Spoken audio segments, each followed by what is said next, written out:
இன்றைய முதல் வாசகம் இறைவாக்கினர் எசேக்கியா நூலிலிருந்து வாசகம். அதிகாரம் 24 வசனம் 15 முதல் 24 முடிய. ஆண்டவரின் வாக்கு எனக்கு அருளப்பட்டது.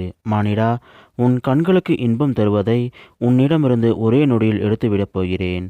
ஆனால் நீ புலம்பவோ அளவோ கண்ணீர் சிந்தவோ கூடாது. மெதுவாய் பெருமூச்சு விடு, இறந்தோருக்காய் புலம்பாதே. உன் தலைப்பாகையை கட்டிக்கொள், காலில் மிதியடையை அணிந்து கொள். உன் வாயை மூடிக்கொள்ளாதே, இலவு கொண்டாடுவோரின் உணவை உண்ணாதே. நான் மக்களிடம் காலையில் உரையாடினேன், மாலையில் என் மனைவி இறந்துவிட்டாள். மறுநாள் காலையில் ஆண்டவர் கட்டளையிட்டதை செய்தேன். அப்போது மக்கள் என்னிடம், நீர் சொல்வதன் பொருள் என்னவென்று எங்களுக்கு சொல்ல மாட்டீரோ என்று கேட்டனர். எனவே நான் அவர்களுக்கு சொன்னது, ஆண்டவரின் வாக்கு எனக்கு அருளப்பட்டது.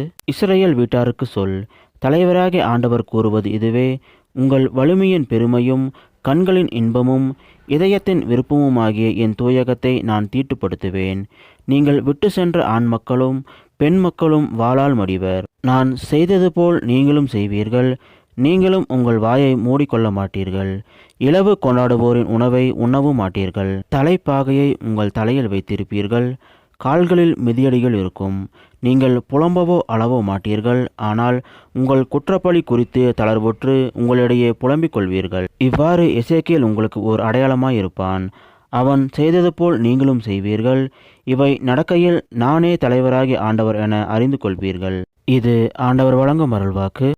இன்றைய நற்செய்தி புனித மத்தேயு எழுதிய நற்செய்தியிலிருந்து வாசகம்.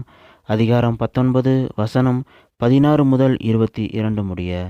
அக்காலத்தில் செல்வரான இளைஞர் ஒருவர் இயேசுவிடம் வந்து, போதகரே, நிலைவாழ்வை பெற்றுக்கொள்வதற்கு நான் என்ன செய்ய வேண்டும் என்று கேட்டார். இயேசு அவரிடம், நன்மையை பற்றி என்னை ஏன் கேட்கின்றீர்? நல்லவர் ஒருவரே. நீர் வாழ்வடைய விரும்பினால் கட்டளைகளை கடைப்பிடியும் என்றார். அவர் எவற்றை என்று கேட்டார். இயேசு, கொலை செய்யாதே, விபச்சாரம் செய்யாதே, களவு செய்யாதே, பொய் சான்று சொல்லாதே, தாய் தந்தையை மதித்து நட, மேலும் உன் மீது நீ அன்பு கூறுவது போல் உனக்கு அடுத்திருப்பவர் மீதும் அன்பு கூறுவாயாக என்று கூறினார். அந்த இளைஞர் அவரிடம், இவை அனைத்தையும் நான் கடைபிடித்து வந்துள்ளேன். இன்னும் என்னிடம் குறைப்படுவது என்ன என்று கேட்டார். அதற்கு இயேசு, நிறைவுள்ளவராக விரும்பினால் நீர் போய் உடைமைகளை விட்டு ஏழைகளுக்கு கொடும். அப்பொழுது விண்ணகத்தில் நீர் செல்வராய் இருப்பீர். பின்பு வந்து என்னை பின்பற்றும் என்றார்.